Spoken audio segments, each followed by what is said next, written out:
ভারতের কথা আমি বলছি না, আমাদের দেশের সাংবাদিকরা প্রচার করছেন ঠিক এই মুহূর্তে গত 1 বছরে যে এখানে একটা মৌলবাদী বিপ্লব হয়ে গেছে। সেকেন্ড রিপাবলিক একটা কথা মাহফুজ আলমরা বলা শুরু করেছিল, পরে দেখি তারা মুখ বন্ধ করেছে, যেন হচ্ছে সেকেন্ড রিপাবলিক বলাটা যেন একটা পাপ। মোটেও না। কতবার যে হয়েছে, ভিয়েতনাম বিপ্লবের পরে, যুদ্ধের পরে 3-4 বার সংবিধান বদলেছে, কিন্তু আমরা এখনও 72 সনের সংবিধানকে পুনরুদ্ধার করার সংগ্রামে এখন এত দৃঢ় পায়ে দাঁড়িয়ে আছি, সকাল মর্চের বাংলাদেশ জন্য বঙ্গোপসাগরে পড়ে যাবে যদি এই সংবিধান পরিবর্তন করা হয়। সংবিধান তো পরিবর্তিত হয়ে গেছে, কিন্তু আরেকটা নতুন সংবিধান নিতে আপনি এতই ভয় পাচ্ছেন যে আপনি সংশোধনের কথা বলছেন, আপনি ওটাকে পুনরুদ্ধারের কথা বলছেন। তাহলে রাজবংশ ফিরিয়ে আনতে কয়দিন? বাংলাদেশকে রাজতন্ত্র ঘোষণা করালে আমি বিস্মিত হব না। এই হচ্ছে অবস্থা। এই জন্য কথাবার্তা যত কম বলি ততই ভালো। সেফ এক্সিট আর নাই কারোই। মাহফুজ শেখ আমাদের এখন সেফ এক্সিট বলে কি একমাত্র আপনাদের পার্টির এক নেতা বলে, আপনার পার্টি নয়, আমাদের দেশের একটা পার্টি বলে কি মৃত্যু ছাড়া আর কোনো সেফ এক্সিট নেই। যে এত মানুষ শহীদ হয়ে এই দেশকে স্বাধীন করলো, তারা কিসের লাভের জন্য করেছিল? আমি 71 সনের কথা বলছি। আপনারা হয়তো 30 লক্ষ ফিগারটা মানবেন না, কিন্তু কম মানুষ তো প্রাণ দেয়নি। তারপরে এইবারও মানুষ, এত মানুষ যে প্রাণ দিল, আপনি যে 1400 বা 800 বলেন, এগুলি একটা সংখ্যা মাত্র, এগুলো একটা পরিবার। মাহমুদ দারবিশ বলেছেন কবিতা যে যুদ্ধ শেষ হবে, নেতারা হ্যান্ডশেক করবেন, কিন্তু সেই মা তার সন্তানকে খুঁজে পাবেন না, সেই স্ত্রী তার স্বামীকে খুঁজে পাবে না। তাদেরকে আপনি কি জবাব দেবেন? উনি বলছেন, আমি জানি আমার দেশকে বিক্রি করেছেন, সেটা আমি জানি না, কিন্তু এর জন্য মূল্য কে দিয়েছেন সেটা আমি জানি। যেই জন্য বলি, কোনো বিপ্লব সম্পূর্ণ ব্যর্থ হয় না, পূর্ণ সফল হয় না। আমাদের সাফল্য এইটুকু যে আপাতত কথা বলতে পারছি। ব্যর্থতা এই হবে যে হয়তো পরশুদিন আমাদের আবার প্রাণ দিতে হবে। আমি বিস্মিত হব না, কারণ মানুষ দুবার প্রাণ দেয় না। শেক্সপিয়ারের পুরনো কবিতা উদ্ধৃত করে আমরা বলতে পারি, কাপুরুষ আর মরে বারবার। মানুষ তো মরে একবারই, কিন্তু তারপর প্রতিদিন মরতে হবে নাকি আমাকে? আমাকে তো কিছু করে তো মরতে হবে। এই জন্য বলি, 1857 যারা বিদ্রোহ করেছিলেন তাদেরকে আমরা দ্বিতীয়বার মেরেছি। আমি আর বেশি লম্বা বক্তৃতা দেবো না।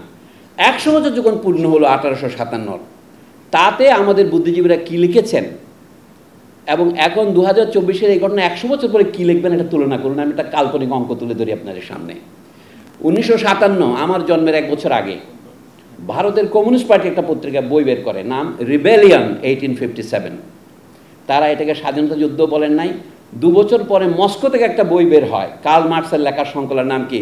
দি first India war of independence, first war of independence of India. Karl Marx কখনো এই শব্দ ব্যবহার করেননি, এটা মস্কোর সম্পাদকরা দিয়েছেন। কার্ল মার্কস ব্যবহার করেছিলেন বেঞ্জামিন ডিসরেলির পার্লামেন্ট বক্তৃতার উদ্ধৃতি দিয়ে, it is a national revolt not a military mutiny. কথাটা সত্য ছিল, কিন্তু এই কথা প্রথম ব্যবহার করেছে কেন ইংরেজরা? বিপ্লবের প্রায় 50 বছর ইংরেজরা এই বিষয়ে কোনো কিছু লিখতে দেয় না ভারতে। আপনারা যারা এখন সংবাদপত্রের স্বাধীনতা নিয়ে অত্যন্ত লাফালাফি করছেন, ইংরেজরা আমাদের দেশে বাক স্বাধীনতা এনেছে, স্বাধীনতা ইউনিভার্সিটি দিয়েছে, ইংরেজি ভাষা দিয়েছে, পিআইবি দিয়েছে। ইংরেজিতে দিয়েছে পিআইবি, তাই না? নাহলে পিআইবি নাম হয় কীভাবে? Press institute of Bangladesh. এরকম বাংলা নাম দেওয়ার মতো সামর্থ্য আমাদের হয় নাই রাষ্ট্রের। এই হচ্ছে আমাদের স্বাধীনতার নমুনা। তো সেই তারা কি করেছে? তারা এই দেশকে এনলাইটেনমেন্ট দিয়েছে, স্বাধীনতা দিয়েছে। কী স্বাধীনতা দিয়েছে সেটা একটু উদাহরণ দিচ্ছি আর কি। তারা তো জালিয়ানওয়ালাবাগের হত্যাকাণ্ড করেছিল, আপনারা জানেন। 1200-1300 লোককে মেরেছিল, 8 দিন গুলি করে মেরেছিল। সেই জেনারেল ডায়ারকে খুঁজে মারতে গিয়ে ভারতীয় এক ছেলে ইংল্যান্ডে গিয়ে সন্ত্রাসবাদ করেছিল বহু পরে। আমাদের দেশে কি 1 দিনে মেরেছে? আপনারা বলছেন 36 দিন, তার আগেও কি মানুষ মারেনি? তাহলে এটা কী করে? এটাকে স্বাধীন দেশের নমুনা? আপনি যে স্বাধীন হয়েছেন তার নমুন কি? আপনার নাম। ইংরেজরা আমাদের ইংরেজি ভাষা দিয়েছে, আর কি কি দিয়েছে? অত্যাচারের সমস্ত হাতিয়ার দিয়েছে, সেটা আমরা সার্থকভাবে অনুকরণ করেছি। তো যা হোক, 1857 সনের সিপাহীরা যখন বিদ্রোহ করেন, কী জন্য তারা বিদ্রোহ করেছিলেন? এখন তর্কটা হচ্ছে 1957 সনের বই বেরোলো, ভারত সরকার একটা বই বের করলেন। তারা স্থির করতে পারছে না এটাকে স্বাধীনতা যুদ্ধ বলবেন কি বলবেন না। তখন তারা খুব চমৎকার, মৌলানা আবুল কালাম আজাদের বুদ্ধি। আবুল কালাম আজাদ তখন ভারতের শিক্ষামন্ত্রী। তিনি বলে, বইয়ের নাম দাও 1857, কোনো বিতর্ক হবে না। ভবিষ্যতে আপনারা বইয়ের নাম দেবেন 2024। কোনো বিপ্লব বলবেন না, কোনো গণঅভ্যুত্থান বলবেন না, বলবেন ঘটনাবলী, ইভেন্টস। মৌলানা আজাদের নেতৃত্বে ওই বইটা বের হয়, তিনি ওটার দীর্ঘ ভূমিকা লেখেন। এটা সম্পাদক ছিলেন আমাদের বরিশালের লোক সুরেন্দ্রনাথ সেন, ডক্টর এস.এন. সেন। 1857 সেটা আবার অঙ্ক দিয়ে লেখেনি, অক্ষর দিয়ে লিখেছে, বানান করে EAIGST এইভাবে। কমিউনিস্ট পার্টি বই বের করেছে, এটা সম্পাদক ছিলেন PC যোশী ওরফে পুরনচাঁদ যোশী, যিনি আমাদের কল্পনা দত্তকে বিয়ে করেছিলেন চট্টগ্রামের। সেই বইয়ের নাম হচ্ছে রিবেলিয়ন 1857। সে আমি বেশি লম্বা বলবো না আপনাদের, পুরন চাঁদ জ্যোতির বই থেকে বলি। ওরা বললো কি ভারতের এই ঘটনা এটা কি জাতীয় বিপ্লব না কয়েকজন সিপাহীর বিপ্লব? ইংরেজরা বলছে কয়েকজন সিপাহীর এটা আঞ্চলিক বিদ্রোহ মাত্র, it's a mere military mutiny or at most a sipahi rebellion. কিন্তু আবার অ্যাসেনশন নিজেই তার লেখার মধ্যে বলছেন তবে কোনো কোনো এলাকায়, বিশেষ করে বিহারের সাহারানপুর জেলায় অথবা উত্তরপ্রদেশের তৎকালে বলতে ইউনাইটেড প্রভিন্সের ইউপির কোনো কোনো এলাকায় এটা জাতীয় বিপ্লবের চরিত্র ধারণ করেছিল, কিন্তু সারা দেশে ধরে নাই। যেমন মাদ্রাজ এবং বাংলা পুরোপুরি নিষ্ক্রিয় ছিল।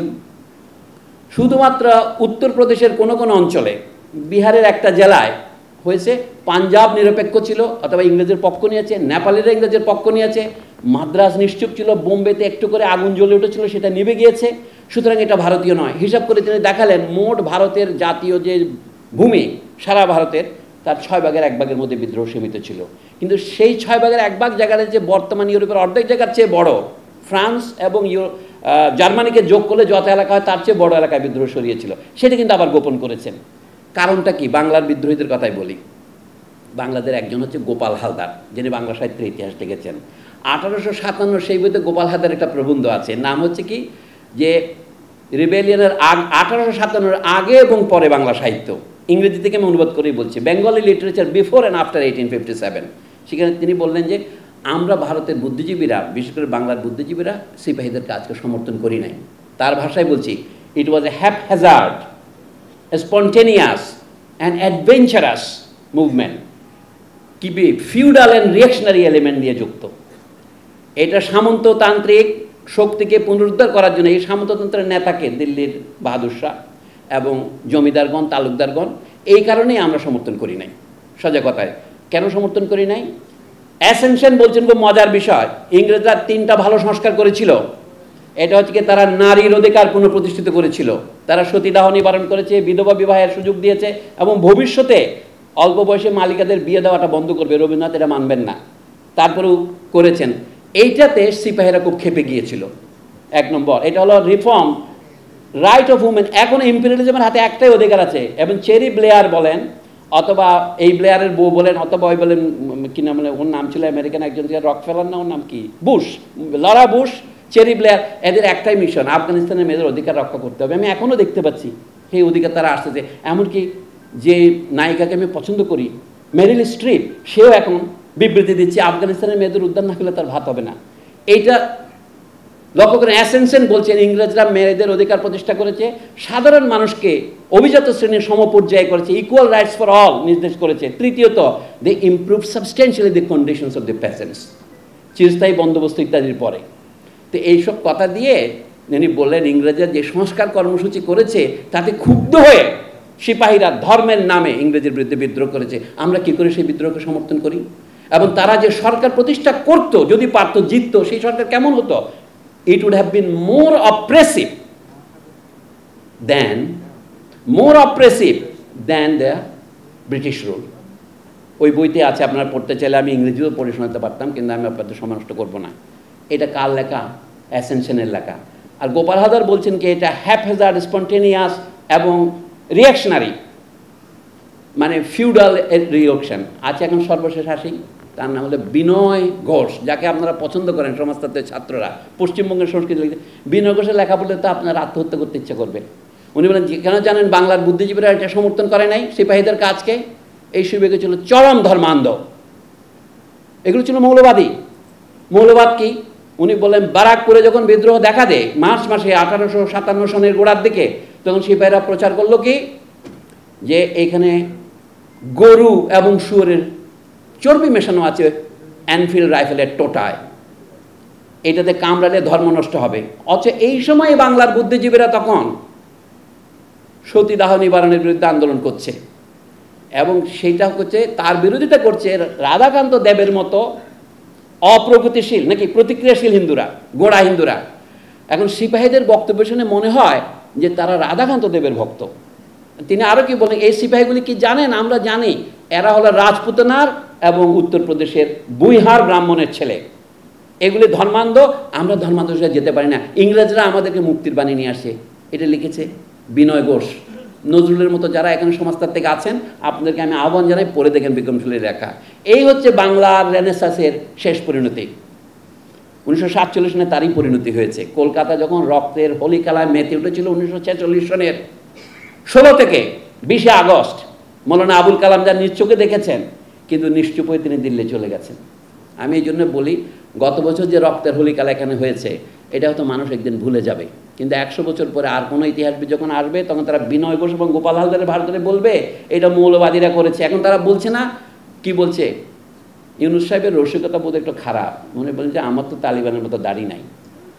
এটা না বললেই উনি পারতেন, কিন্তু যখন বলেই ফেলেছেন আমি তো বলি। এখন অনেকে মনে করছে বাংলাদেশের বিপ্লবটা তালিবান এসে করে গেছে। আমাকে একজন সলিমুল্লাহ খান কত $1 মিলিয়ন পেয়েছে, একজন লিখেছে আমাকে যে ছাত্রদের সংগঠিত করে সলিমুল্লাহ খান $5 মিলিয়ন পেয়ে 2খানা বিলাসবহুল ফ্ল্যাট কিনেছেন। এই হচ্ছে আপনাদের সংবাদপত্রের নমুনা, সোশ্যাল মিডিয়ার নমুনা। এই জন্য বলছি, এইটা আমাদের বড় বড় সাংবাদিক যাদেরকে কিছুটা আমি ভক্তি শ্রদ্ধা করতাম, তারা এখন বিলেতে আমেরিকায় গিয়ে যে সমস্ত অনুষ্ঠান করছে, তাতে এই ধরনের তথ্য তারা প্রচার করছেন।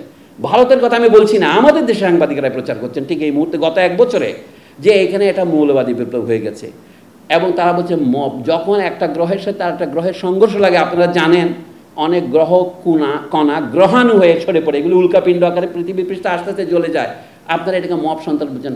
আপনি যদি ইংল্যান্ডের বিপ্লবের ইতিহাস পড়েন, আপনি যদি ফ্রান্সের বিপ্লবের ইতিহাস পড়েন, চীনের বিপ্লবের ইতিহাস পড়েন, এরকম শত শত হত্যাকাণ্ড হয়েছে।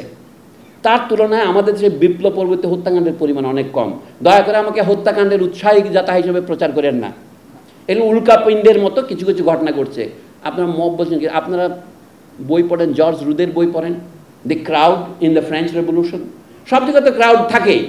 যেহেতু আপনার বিপ্লব তার লক্ষ্যের দিকে যাচ্ছে না, সেই জন্য নানা রকম উল্কাপিণ্ড দেখা দিচ্ছে। আমরা কি প্রতিশ্রুতি দিয়েছিলাম? আমি শেষ করি বলি, আমরা প্রতিশ্রুতি দিয়েছিলাম এই দেশে সাম্য প্রতিষ্ঠিত হবে। এটা তো কমিউনিজমের স্লোগান ছিল না, এটা ফরাসি বিপ্লবের স্লোগান ছিল, এই যে বুর্জোয়া স্লোগান। 1971 সালের বাংলাদেশে এই স্লোগানটা ছিল, কিন্তু সাম্য হয়েছে না হয় নাই কি? সকলে বলছে না এই বিপ্লব হচ্ছে সেকুলারিজমের বিরুদ্ধে। কিন্তু সেকুলারিজম মানে যদি আপনার এই সমস্ত বর্বরতা হয়, সেকুলারিজম মানে যদি অসভ্যতা হয়, সেকুলারিজম মানে যদি দেশের অর্থ পাচার হয়, তাহলে আমি সেই সেকুলারিজম চাইবো কেন?